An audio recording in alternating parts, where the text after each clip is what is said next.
This is what's great about sports. This is what the greatest thing about sports is. You play to win the game. Hello? You play to win the game.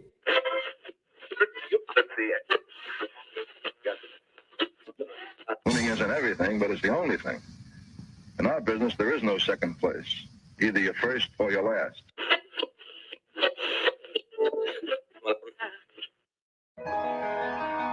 Ain't this what they've been waiting for? You ready? And now, the W with Walls and the Crew. Good morning. Where winning isn't everything, it's the only thing. On 100.1 FM. Good morning. And Facebook Live.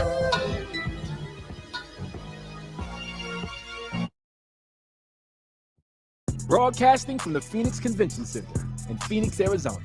You are tuned in to Sideline Sports Talk Network's The W Show on 100.1 FM Kansas City.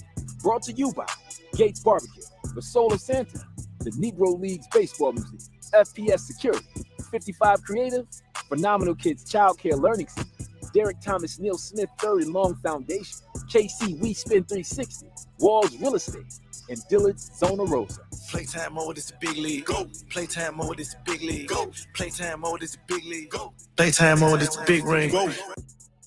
Good morning. Good morning. Back here on the W Show live from Super Bowl 57. If you're listening to us on 100.1 FM Kansas City, One Kansas City Radio, we appreciate you as always making us a part of your Saturday morning. Yeah. Good morning. Yeah, we are here still. Rise and shine. How'd you guys sleep last night? Slept great. Fabulous. Like a bear? Like a baby. I don't know how bears sleep. But I know sleep like a bear. I'm just telling you right now. I heard. I'm sure. I fell asleep with the lights on still. That's how you know it was a good sleep. Yeah. So we're gonna dive into today's show. Let's get to today's headlines.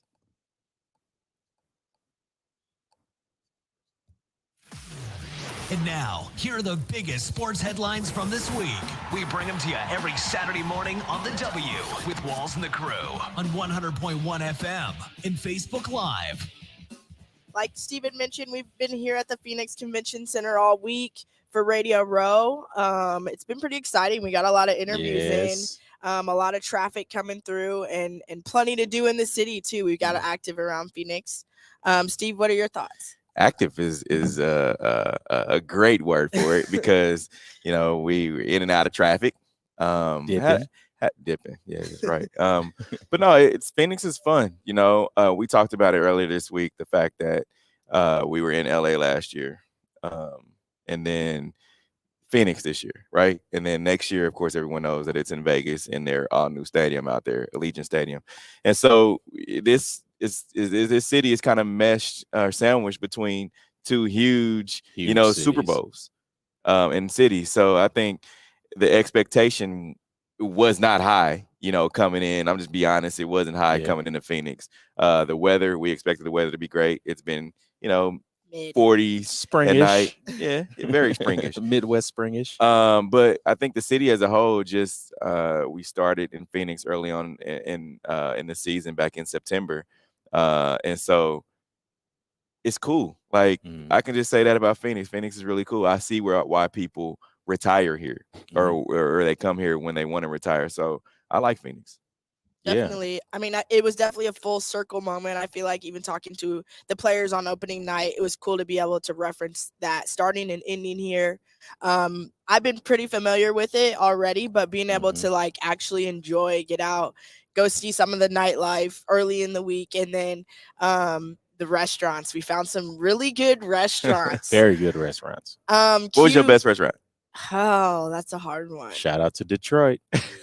Yeah, Detroit was fire for okay, so local hole in the wall, I'm gonna go with Detroit because that you can't get that. Chain wise, gotta be Papa Do's. Took the cake for me. Okay. Yeah. All right. Papa Do's definitely hits. But I mean that the what was it? The Detroit style soul food. I forget what it was called. Sisters on the move. I love it. But yeah, no, Phoenix has been really good. We have literally got to cover almost every inch of the Phoenix metro area.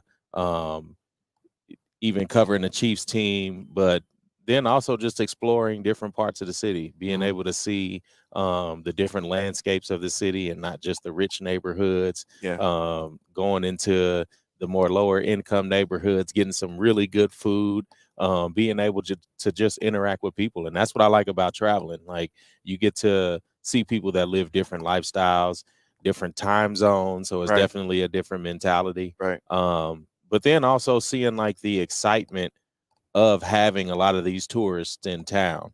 So yeah, nightlife has been cool. It was kind of up and down, but we definitely just had a good time just being able to experience the city and the excitement around the Super Bowl. Because I don't think we realize how much it takes to put on a Super Bowl, and I guess I never fathomed it really takes 22 months to coordinate a whole city and so many different people in the millions. So, and definitely even just the scenery was like the perfect vibes. I mean, you got the mountains whenever we saw the planes landing, and you've got the mountain background. It's just a super cool touch on everything. You get a little bit of both worlds, especially coming from the Midwest, where all we got is the grass. and you think about like the I guess the design of the city, right? Like every bridge has some kind of, like design, Aztec Mayan type feel design. I mean, I love the colors from the backdrop of the mountains. And if you've never been to Phoenix, this is a place that I would tell all of our listeners and viewers to come, because it's definitely a great spot. Yeah, and it's definitely outdoorsy too. Like it a lot of bars have patios. A lot of buildings have, rooftop patios, or like these different like lounges that kind of hang off. The infrastructure here is really good. Like you said, being able to see a lot of the artwork and a lot of the design, not only in the freeways, but in the streets. Like they do a good job of adding art around the landscape. And I mean, you'd see a lot of it is purposeful, just because of how much sun they get. So being able to have like a lot of the rock and the sand and the concrete around, they really make the city look good, and you don't expect the desert to look this good. We've got to do a lot of activities so far. We made it to see the planes land. We got to see Rihanna make her appearance. What have been you guys' favorite activities that we've gotten to do so far? Favorite activities? I really liked the Rihanna press conference. Apple Music did a very good job of putting that together. MJ Acosta and Nadeska did a very good job on their interviews. I spoke about it last night. I applaud Nadeska on how she moderated that Rihanna interview and being able to relate to her. But then another favorite thing, was coming in and seeing the team's planes land. We got there a little late for the Chiefs, but still being able to experience that on an Air Force base, looking like we were in the rah-rah scene of Independence Day. We won't go quietly into the night. Like I liked being in that backdrop of that hangar. Like that was really cool. But yeah. And I definitely would have to agree on the Rihanna thing. I think it was definitely a girl empowering moment to see even the hosts all being female and everybody bouncing off of each other and how they carried themselves. And then even watching like the TV coverage of it all afterwards, like seeing all the media pictures and stuff, but the things that we got to notice like right there in person, like how even though she's 3 months postpartum, like she still made sure to keep her stomach covered in pictures. Like those aren't things that we wouldn't have known without being there on the set. So I thought that was pretty cool, like getting to see the behind the scenes and be up close with Rihanna, which was insane. And then definitely like Q had said too, the hangar I think was really cool.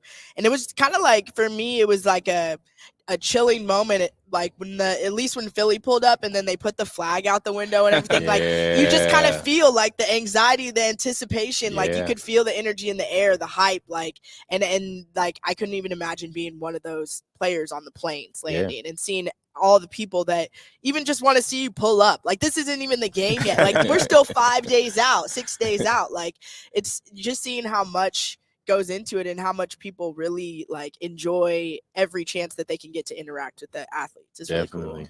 Yeah, and I think, you know, other than being here at Radio Row, I still haven't had that moment yet. I think it'll be on Sunday, you know, seeing the team run out, you know, and kick off. I think that's going to be, because this doesn't happen often. Yeah. Right? I mean, 2019, we saw the Chiefs there. 2020, of course, in Tampa, but we really didn't get the whole feel of, you know, the team. This is more 2019-ish to me. And I think that moment of just being able to go and see the team, see the team that we cover week in and week out, you know, from the city. I think that's going to be that moment for me. But I did love Rihanna. I did love seeing Rihanna. I cannot just not say, you know, I did like get to see Riri. Yeah. So but I think the moment will be, you know, just being able to see the team at the Super Bowl. And even the point of how much it takes to going into preparation, like whenever the planes were landing and then the jets take off at the same time, like that was really a moment of like people really playing this for some time, like to be able to time planes taking off just for photo ops and moments. You really see all the prep that goes into it. So. But you mentioned that too, and even when we drove up to the hangar and the lady was like, yeah, you guys are right on time. We're having the plane circle around, you know, in the air to make sure everybody's right there at that moment to see them land. Right? Like you wouldn't know. You think, oh, well, they're just taking off from MCI and they're gonna be here whenever they get here. But it's a definite thing that it's cool to see, you know, the coordination of all that. Definitely. Yeah. And fun fact that I picked up whenever we went to the stadium and we were talking to some of the grounds crew that takes care of it and takes care of all the PR and stuff like that, that it takes 22 months to prep the grass for a Super Bowl. It's crazy. Yeah. And that they're just like curating it for so long. Like that blew my mind. Like even though it's the simplest thing, like I can't even take care of a snake plant in my house. And they're working on this grass for 22 months. Like your life is depending on how plush this grass is.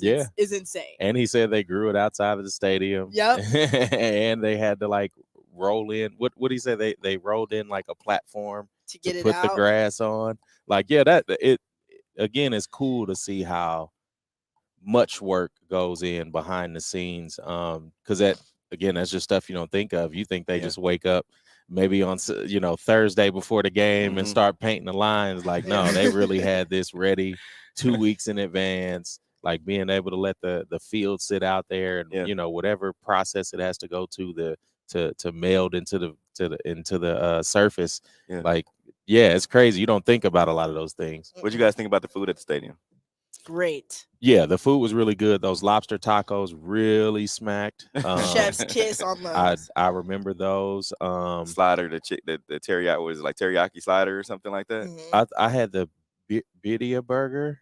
It was like a birria burger slider. I think we had the Asian chicken. Asian chicken slider. Yeah, right. The Korean chicken. Yes. If I can find out, if any of you guys know where I can find that in Kansas City, please let me know, because I need another.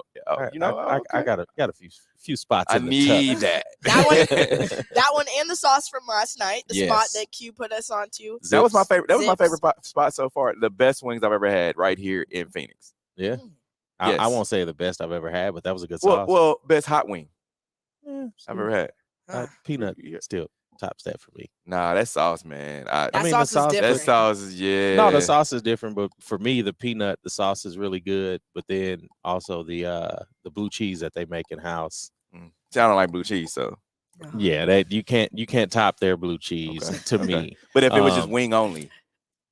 I mean, still the peanut. Oh, okay. Well, either way. That sounds way too familiar to the Eagles Chiefs argument. Right. We're gonna move on from that topic. Somebody that might not be as excited anymore. Michael Irvin pulled from all broadcasts because of allegations leading up to the Super Bowl. Steve, we'll start with you. It's kind of a conversation that we had off camera.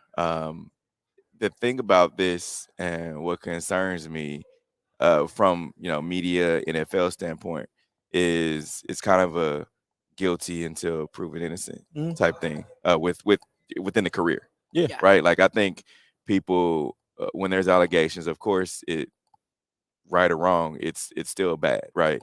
Like something happened.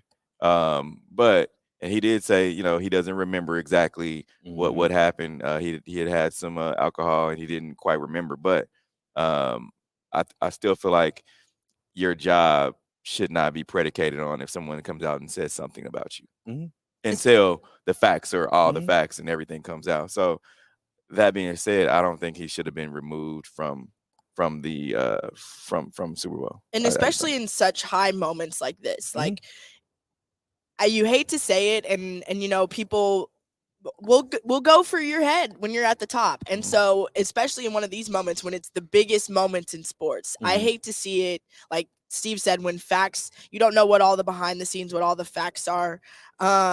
It could be somebody that just wants to take you off the top, or it could have genuinely happened. But I feel like either way, this is like a huge moment to rip out of somebody's hands so quickly. So no, definitely. And it goes to show that not only players, but media and anybody around the game, you really have to be careful of how you're moving in these moments where you're super under a microscope. I definitely agree with Steve that the removing him from the air without, you know, having certain facts or different evidence lined up, like, yes, that, but also on the opposite end, a lot of these allegations have been overlooked for years. So now it's more of a, hey, we're just going to be precautious. And so again, yes, like you just have to be careful, especially or, you know, whatever there is, like you have to be careful with who you're around. And these intimate moments with strangers leads to this. And it's always like there's a risk with any intimate moment with any stranger, whether it comes from STDs or allegations or even past allegations, like something actually happening with somebody you don't trust. Shoot, but not even strangers. I mean, well, yeah, but that's what I'm saying. Like, and I feel like whatever encounter happened, because I really don't know everything about, you know, that went on behind this, because I think I was oblivious to it until like Wednesday or Thursday, and I was like, oh, really, that happened?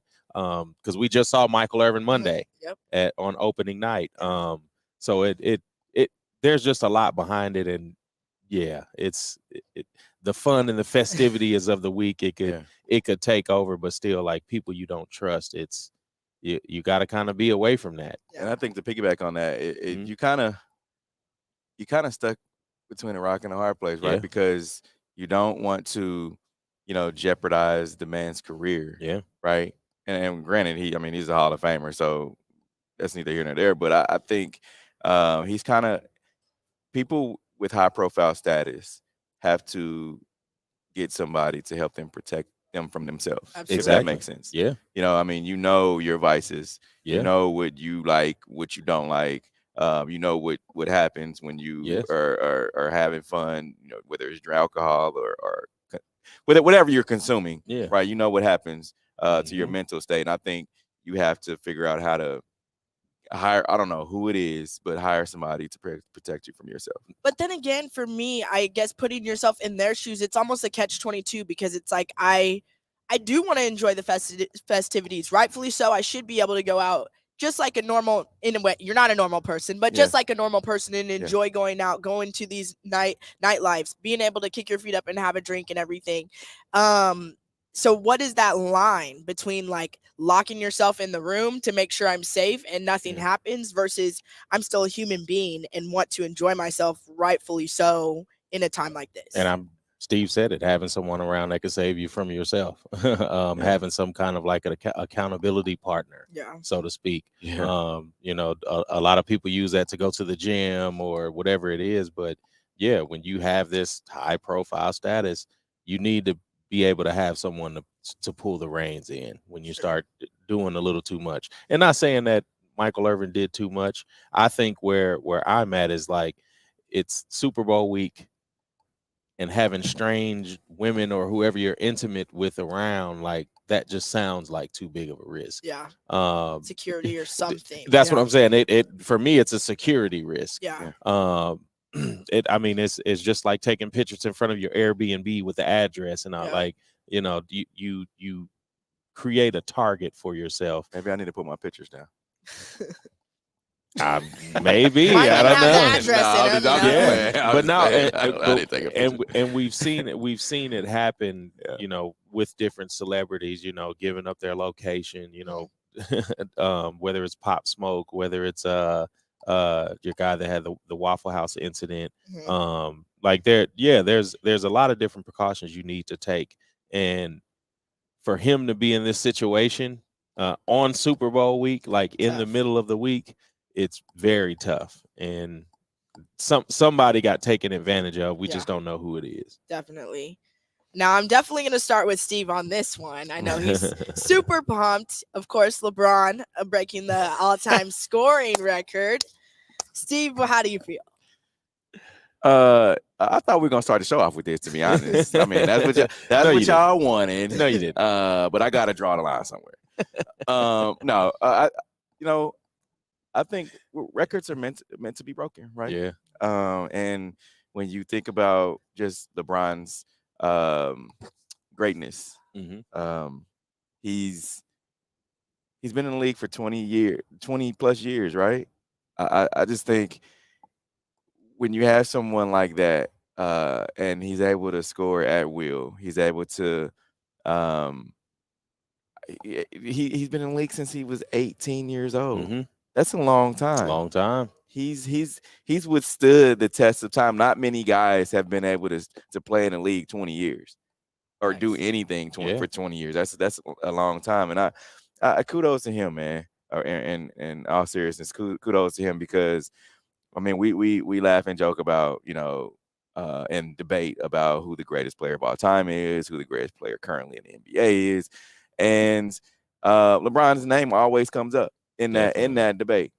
I mean, people can have their opinion on whether it was Kobe, whether it's Michael Jordan, whomever.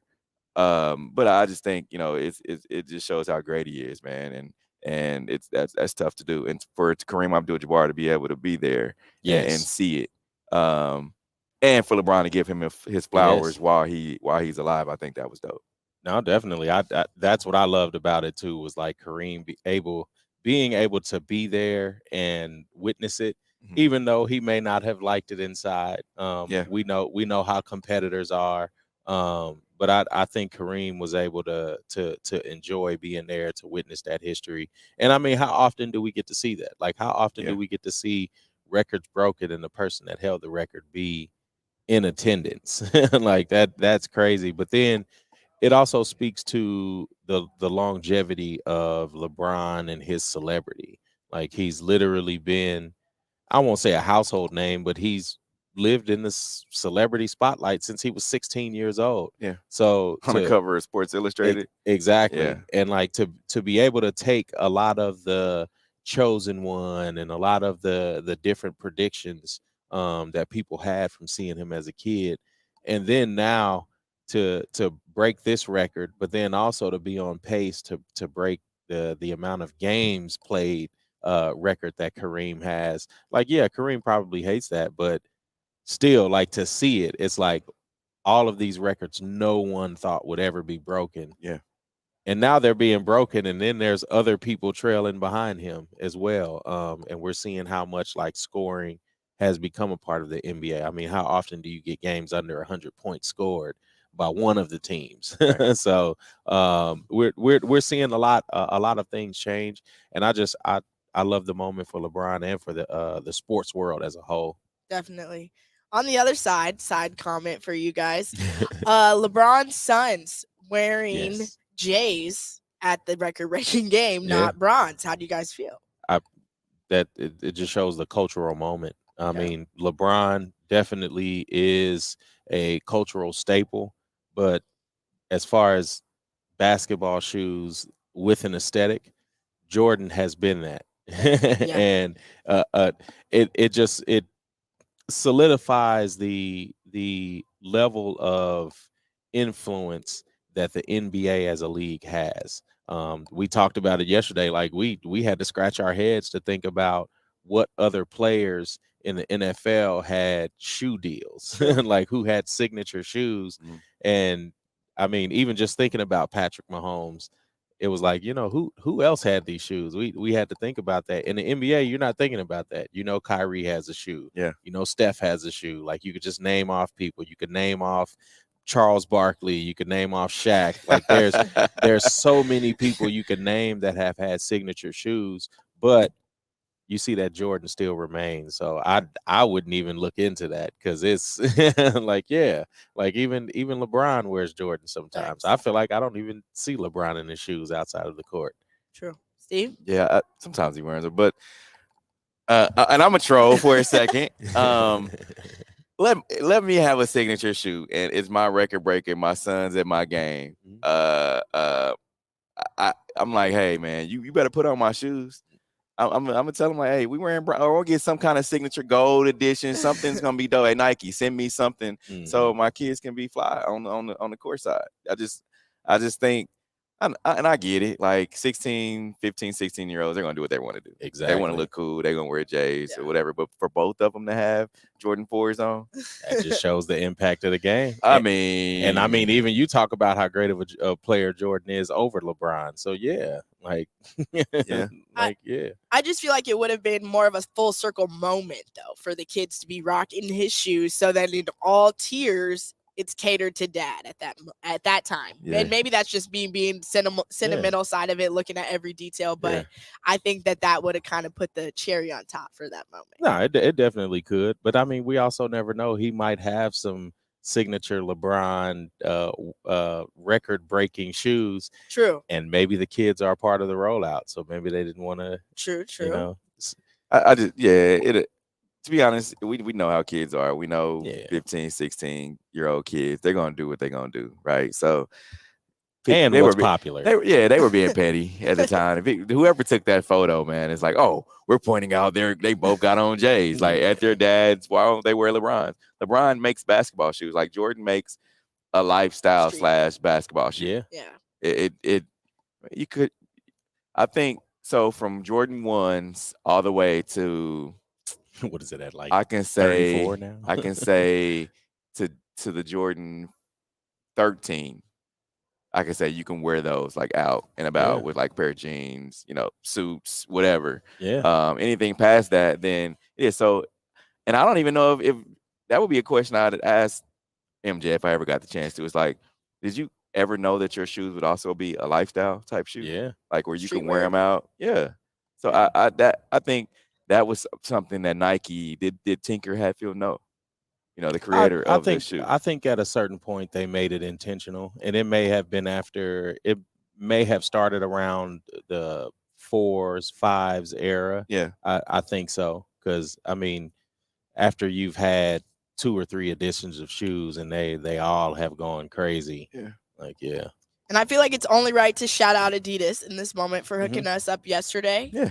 We got to pop out to a cool little event with them yesterday. Got the Patrick Mahomes. Yeah, Q, where are you wearing these Patrick Mahomes too? That's what I want to know. To cut grass, actually. I'm definitely wearing these to cut grass. To my people over at Adidas, he's not being serious.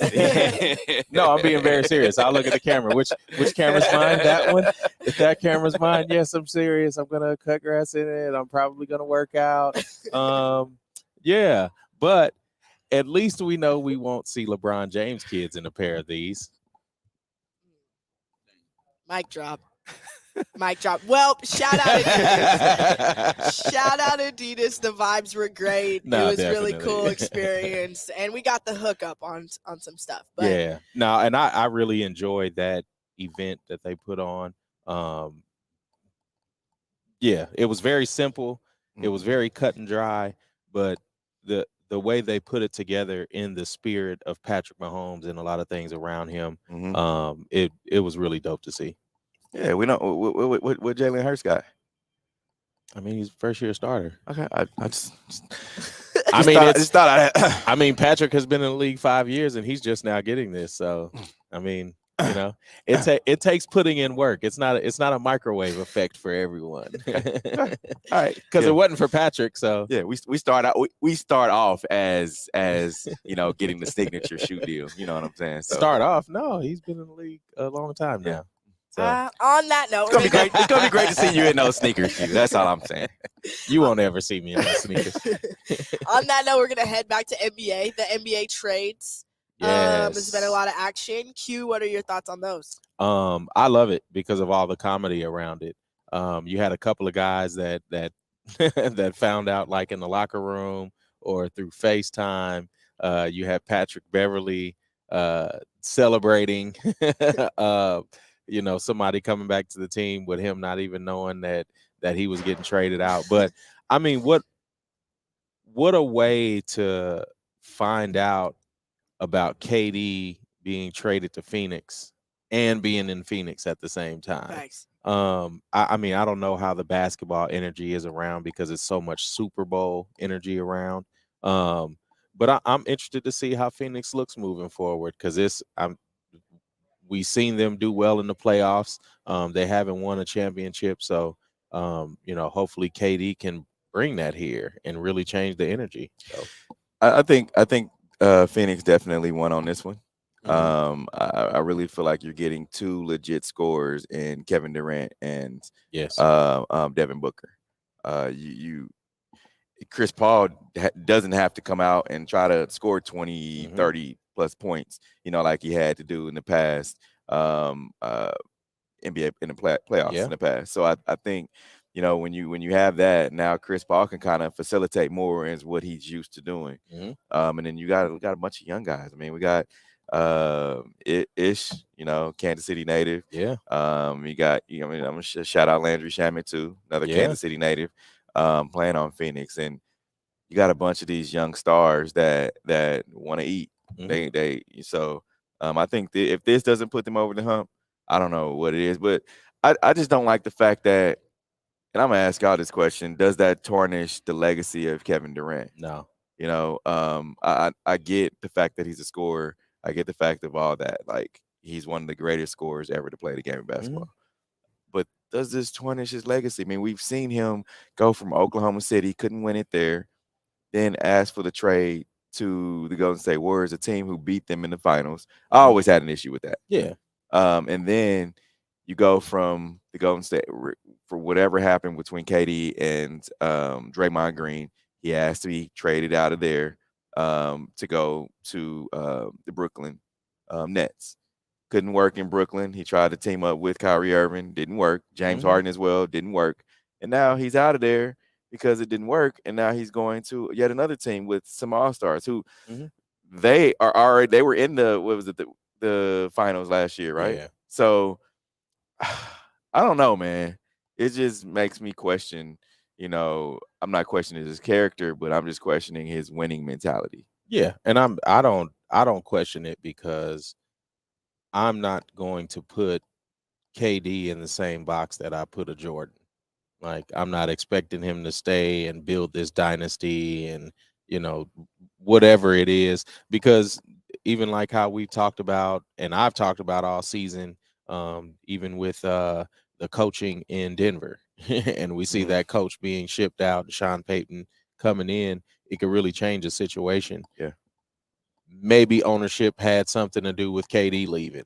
I don't know, but we saw how much of a train wreck Brooklyn was, especially starting out with KD being hurt, him coming back very slowly, not really gelling with Kyrie, and then, James Harden coming in and him being shipped right back out. I just think it didn't work. But for me, I don't. It doesn't tarnish his legacy for me. I'm just not going to entertain any conversations that he is anything greater than LeBron. I think if it tarnishes anything, it's that, like, he's moved around, but he wasn't able to build a team that he could lead. And maybe that's a conversation. Maybe that's a conversation that he's not the one in that sense.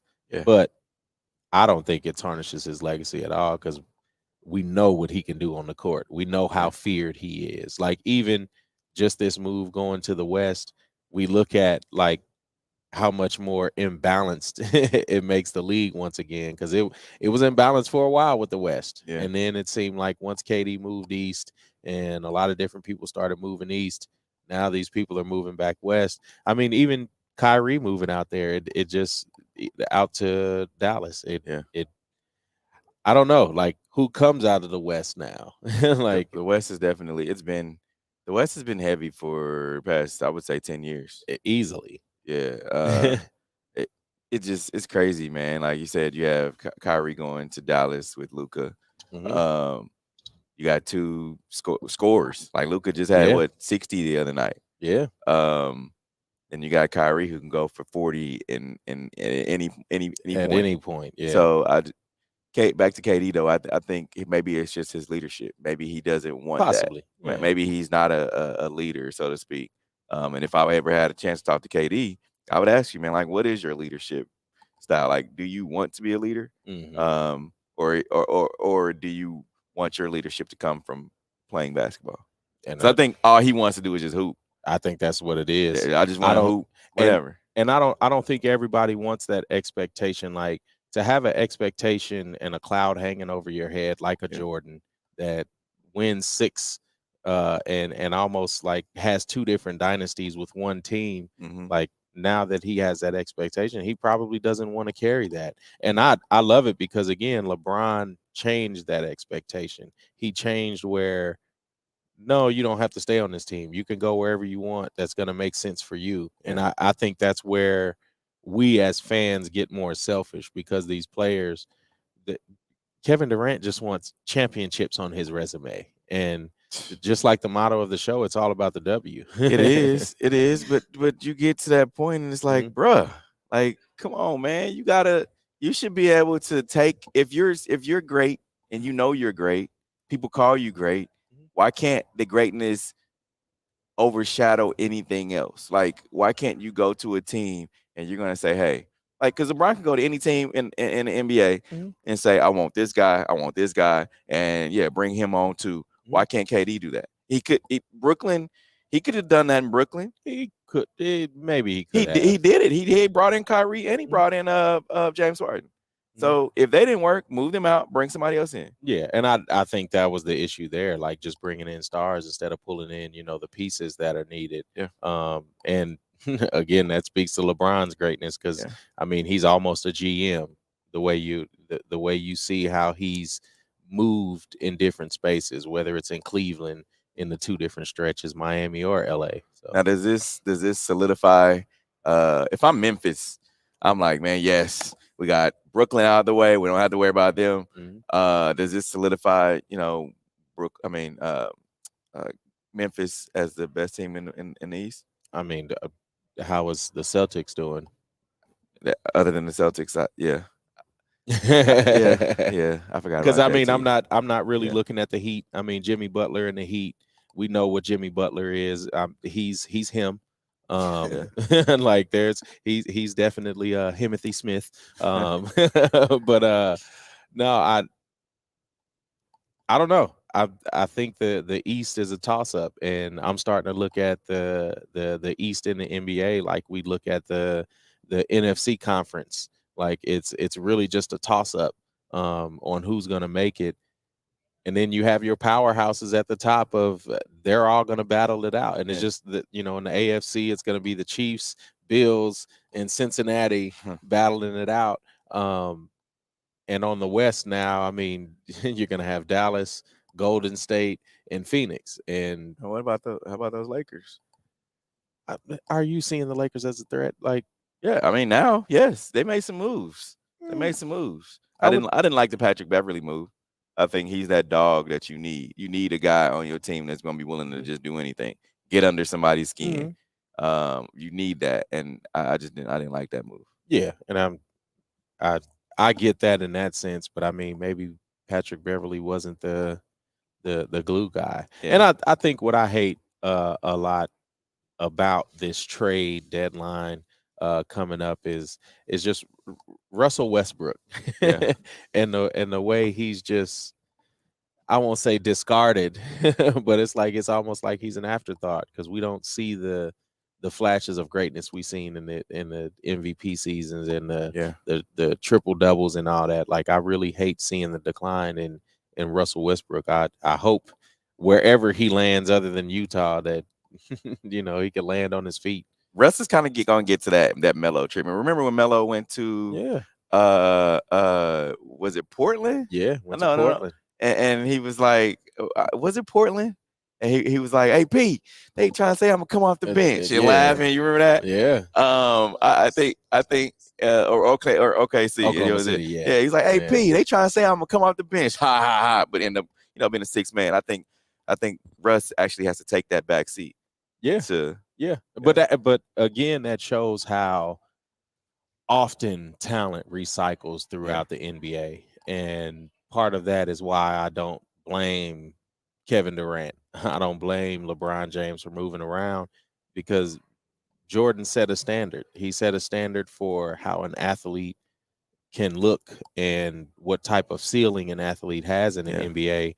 And now you have all of these guys trying to chase that. You have a lot of these kids that grew up idolizing the Jordans, the Magics, the Kareems, and now they're all grown, and some of them even have kids coming into the league, the Gary Payton Jr., the Gary Payton IIs, and different things like that. It's the NBA is definitely a competitive league.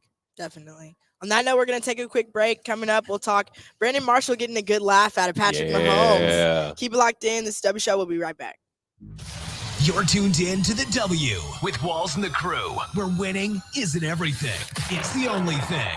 On 100.1 FM and Facebook Live.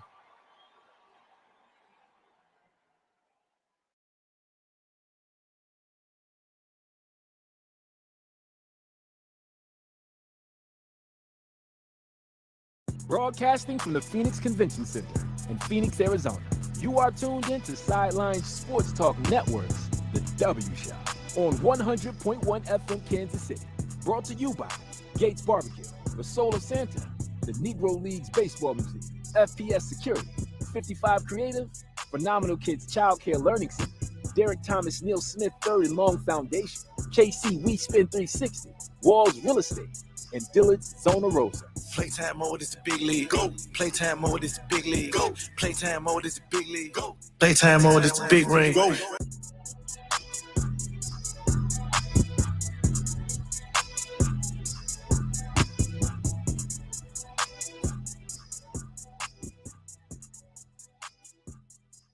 Broadcasting from the Phoenix Convention Center in Phoenix, Arizona. You are tuned in to Sideline Sports Talk Network's The W Show on 100.1 FM Kansas City. Brought to you by Gates Barbecue, the Soul of Santa, the Negro Leagues Baseball Museum, FPS Security, 55 Creative, Phenomenal Kids Childcare Learning Center, Derrick Thomas Neal Smith III and Long Foundation, KC WeSpin 360, Walls Real Estate, and Dillard's Zona Rosa. Playtime mode is the big league. Go. Playtime mode is the big league. Go. Playtime mode is the big league. Go. Playtime mode is the big ring. Go. Back in on the W Show. We're live here from the Phoenix Convention Center. Another great that I enjoyed talking to this week, Brandon Marshall. We had a really good interview with him yesterday. Dropped some knowledge on us. What was y'all's favorite part about his interview, first of all? Favorite part about his interview, my favorite part, and I talked about it last night, is just how he prepared himself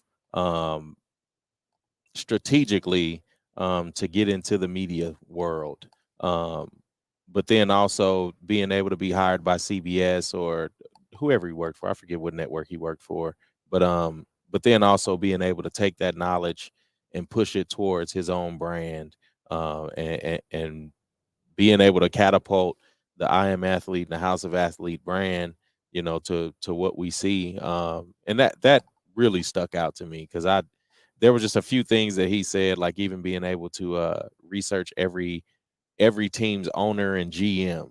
Like, I didn't think about that, but even for him to think about that, but then do it, that's crazy, and an insane amount of dedication to his vision.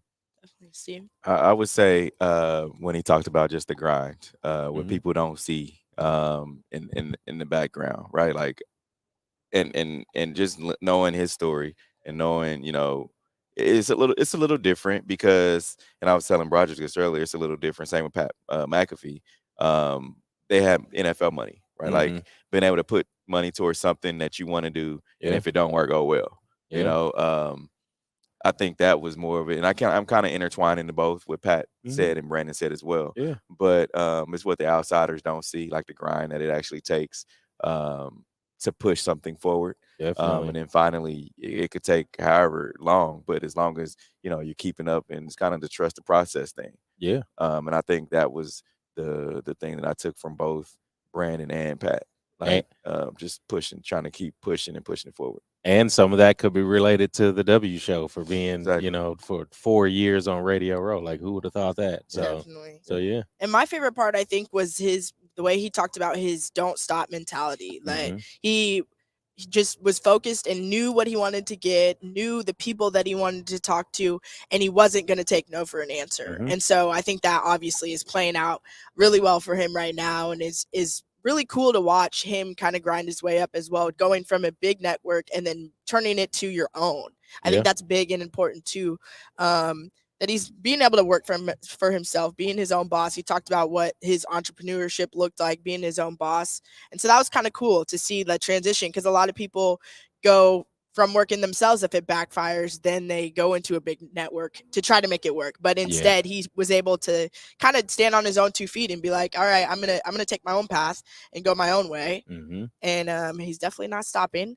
That kind of goes hand in hand with him asking Patrick Mahomes originally in the press conference, telling him that Rihanna said that he was the greatest quarterback of all time. Then gets a great response out of Patrick, very PC, you could tell he gets a little giddy, and then tells him he's just kidding. That didn't even happen. Yeah. Hate it or love it on this one. I love it because it added a moment to the Super Bowl week. But like we heard a couple players say, like, hey, I'm kind of tired of answering the same question, and it becomes repetitive. So yeah, it kind of it puts a break in that repetitiveness. Because like I could see Patrick like, yeah, Rihanna was asked about me, and him being the MVP. Like, you thinking these people have certain words about you, and then just to find out that it's a troll, like you could see like the disappointment on his face, like, oh man, okay, you got me. Yeah. But I love it from that sense, because it was a harmless type of trolling. Definitely. You know what? The thing about it too is the fact that you could tell, and Patrick's not that old, right? Like, Rihanna's been around a long time. And so when you think about from that standpoint of, he probably listened to her when he was in college, high school, leaving high school, yeah. So and for her to like, oh dang, Rihanna's a megastar. For her to say, "Oh man, I'm the best quarterback in the game." Yeah, like I'm goated at this. Yeah, like and ultimate. And so that show of emotion, you could just see it all over his face. And then for Brandon Marshall to ask that, he knows Brandon has the I Am Athlete brand, so he knows like, all right, this dude's asking me this question, so it has to be real. Yeah. And then when he comes back and says, "Oh, no, it's not real. I'm just joking." It's like, oh, and you could tell everyone's laughing in the room. Yeah. And it's during a press conference, so it's live. Yeah. But I just think it was all fun. Like, it's cool. Yeah, that was really cool. And it was definitely all fun, because like even with him trolling, asking Andy Reid like who was his favorite rappers. Yeah. And Andy taking some time to like answer that, but then answering it like, and being able to spit out a couple of names, like that was cool. Definitely. And just seeing like laughing amongst the reporters, amongst the athletes, because like you said, it gets so monotonous, and like you can totally tell whenever the athlete is just saying their repetitive answer, spitting it out and being like, all right, next. But to see them like laugh, and it makes it more like personal. I know we got like a good laugh out of Frank Clark the other day too. And so it's like, okay, they're human beings. Like, it's fun. Everybody's enjoying it here. We don't have to be serious. We don't have to be shoving the camera in your face and yelling at you, asking a question every moment. Like, let's have some fun with this. So I really like that. And then for Rihanna to even come back and comment back and like still give him his props a little bit was dope too. Cause it was like, maybe she didn't do it on her own time, but I still got the hype a little bit. Like I would still be hyped. And not only that, but Rihanna had a little blushing moment too. It's like, oh, Patch, like one of those things. Like, oh, that was so mean. Then she said it like that. You know, there's a little age difference, but you know, Rihanna and Patrick Mahomes, I heard it here first. I wonder if Rihanna actually watches football to be able to comment on Patrick. So. I think she does. Enough. Maybe. I'm sure she does enough. Maybe. She's a new mom. Might not have time. True. And she's been working on the Super Bowl halftime show. I mean, she said she forgot about Valentine's Day whenever we were on the set. So we'll see. She has to watch football. Like, yeah. But also Island soccer. She might be a big soccer fan. But she knows about Patrick Mahomes. I tell you that. He's a worldwide star. I mean, he's a household name. Yeah, of course. Of course. So it is what it is. Another one, Brett Favre suing Shannon and Pat McAfee. Hate it or love it. I love it because it brings more comedy. Like it brings more comedy to the situation. And it just shows how desperate Brett Favre is and how guilty he is. I think it speaks a lot because this lawsuit has no legs. I mean that the governor's phone being taken and the text messages between him and Brett actually admitting to the crime, like for him to have that out there. And then for us to sit and talk with Pat McAfee yesterday,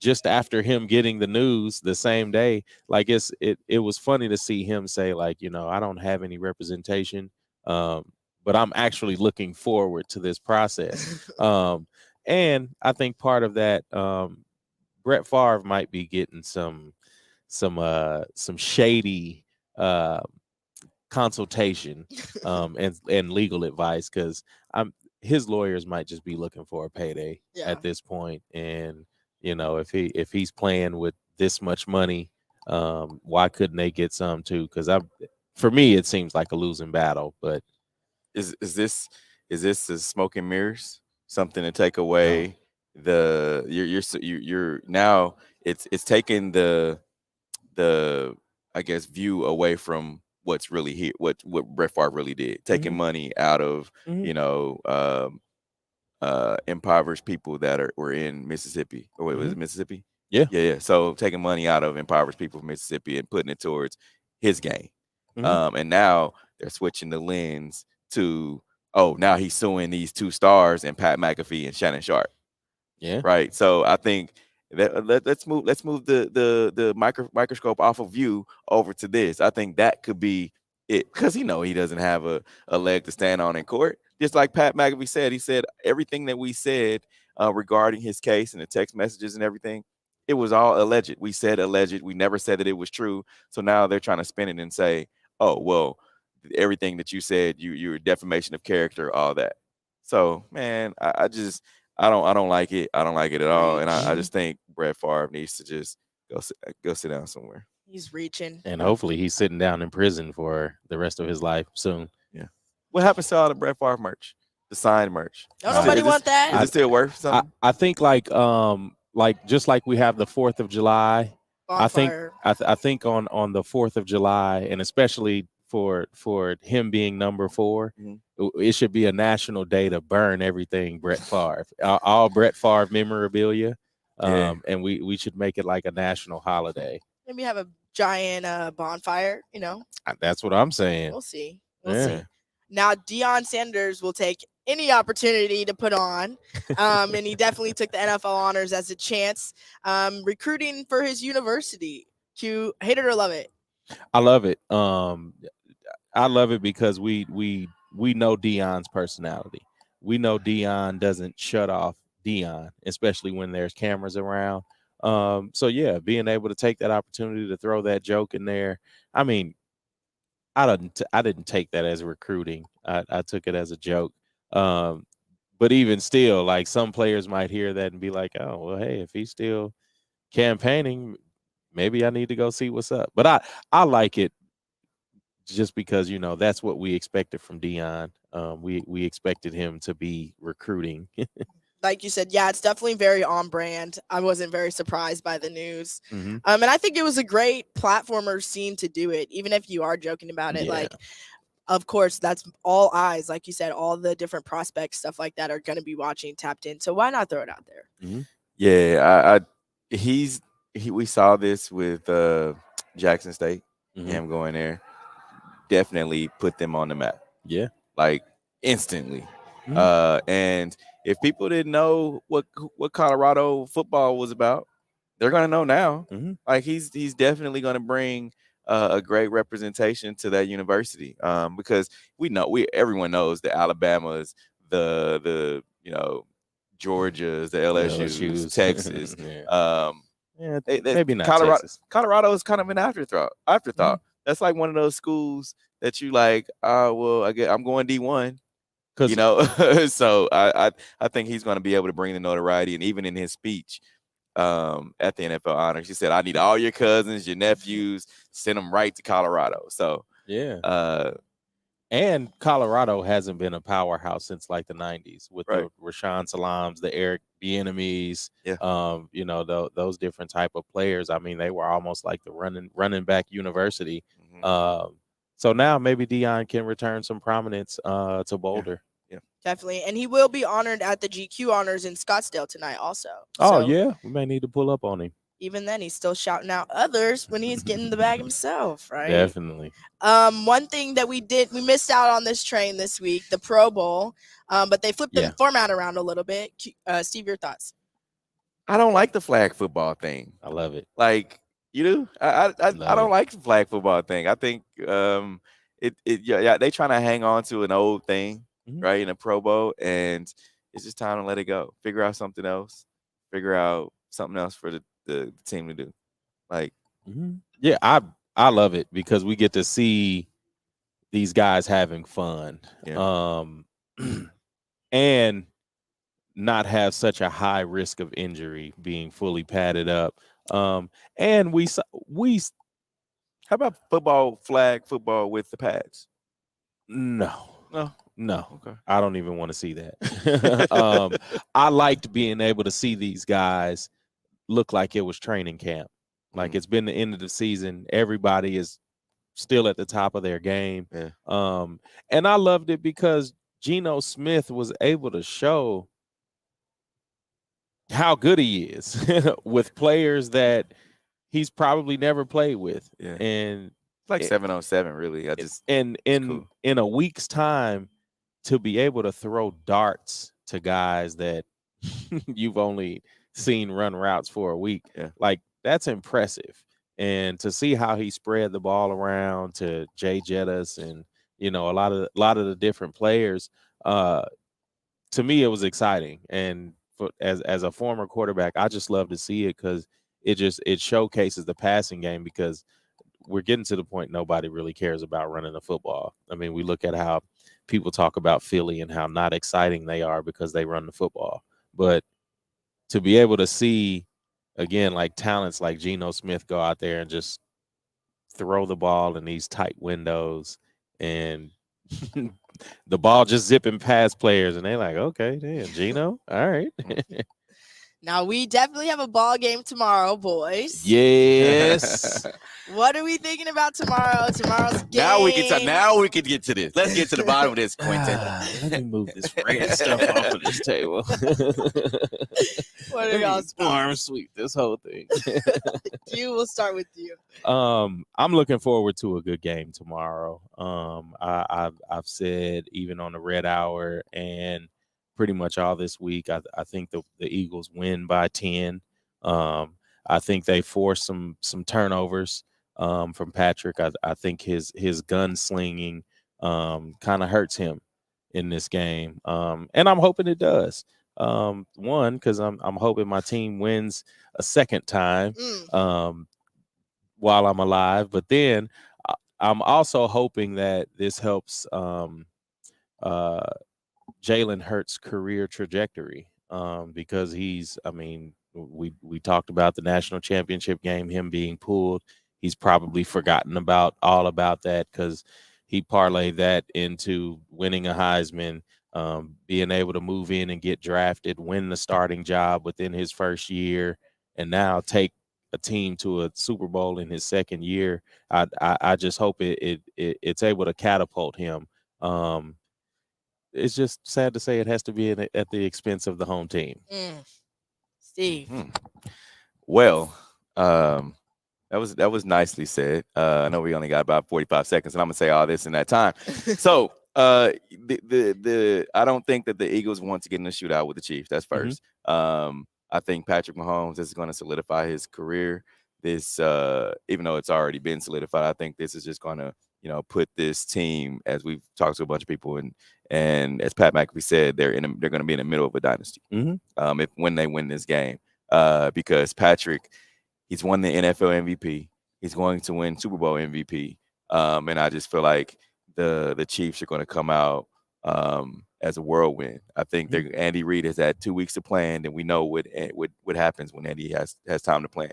And people feel like this Patrick's injury is going to hinder him. I don't think so. I think he's going to be. I think he's going to be fine. And I have the Chiefs blowing the doors off of the Philadelphia Eagles. And we appreciate everyone who joined in on today's show. I know Q wanted to get another chance to talk, but he's not. We appreciate everyone who joined in on today's show. We thank you to all of our sponsors who have generously helped us to be able to get here and do what we love. So thank you very much. And until tomorrow, we are out of here. Broadcasting from the Phoenix Convention Center in Phoenix, Arizona. You are tuned in to Sideline Sports Talk Network's The W Show on 100.1 FM Kansas City. Brought to you by Gates Barbecue, the Soul of Santa, the Negro Leagues Baseball Museum, FPS Security, 55 Creative, Phenomenal Kids Childcare Learning Center, Derrick Thomas Neal Smith III and Long Foundation, KC WeSpin 360, Walls Real Estate, and Dillard's Zona Rosa. Playtime mode is the big league. Go. Playtime mode is the big league. Go. Playtime mode is the big league. Go. Playtime mode is the big ring. Go.